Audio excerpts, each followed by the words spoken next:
75 for the A Night at the Opera album. Queen! That's a good one. That is a good one. And what I love about those three songs there is you get a real sense of what that band is all about in terms of their vast amount of creativity, right? Right. So the first song, Death on Two Legs, is an absolute evisceration. A Freddie Mercury joint. It's a Freddie Mercury joint, an evisceration of a manager.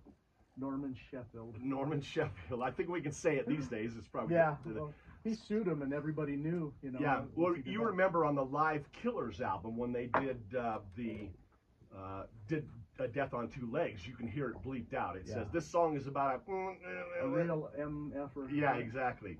So this is Freddie Mercury, the guy that gave us later, actually on the same album, Love of My Life, one of the great ballads, love ballads of all time.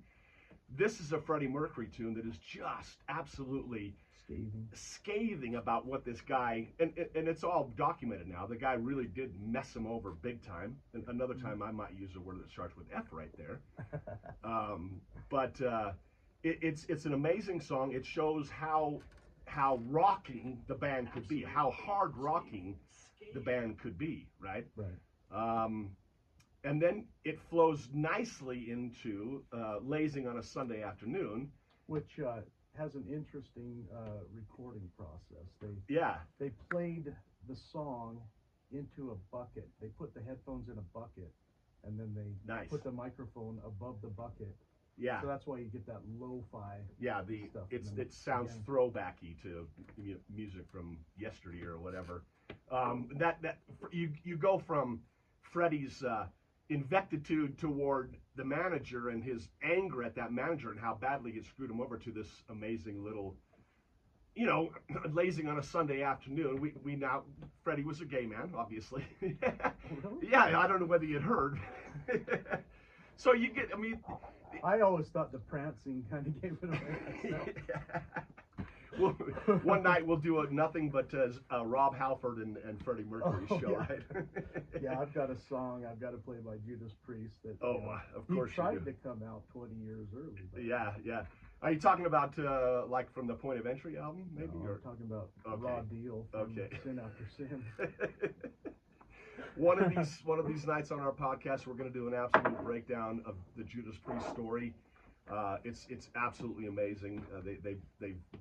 Their first album came out in '74, and they just put out an album out in 2024. 50 years of amazing rock and roll. But anyway, I got away from the Queen there. The third song. This was one of my early favorites. This is a song that I remember you really bonding with because you're a car guy, and the song, and it's also a Roger Taylor song. Yeah. Roger Taylor is the drummer for Queen and also a songwriter. They all four of them wrote songs, and I think it's the only band that can boast that all four members wrote a top 10 hit. Yeah. And in the case of a couple of them, they had multiple top 10 hits. Roger Taylor, amazing songwriter. We want to make sure that we do a show one night on his solo album, Fun in Space. That is one of the greatest albums of its time frame. It is so fun, so creative, and so rocking. The guy, he's obviously Brian May. You're in a band with Brian May. You're gonna shy away from the guitar stuff because Brian's kind of got that all wrapped up, right? Yeah, sure.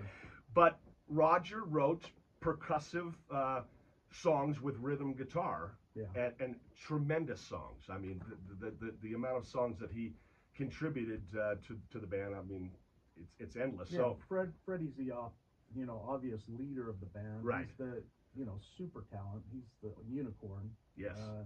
But Roger was a secret weapon. He's the guy that like hits that. those high C's. Yeah. When you listen to Queen, you hear that. Wah!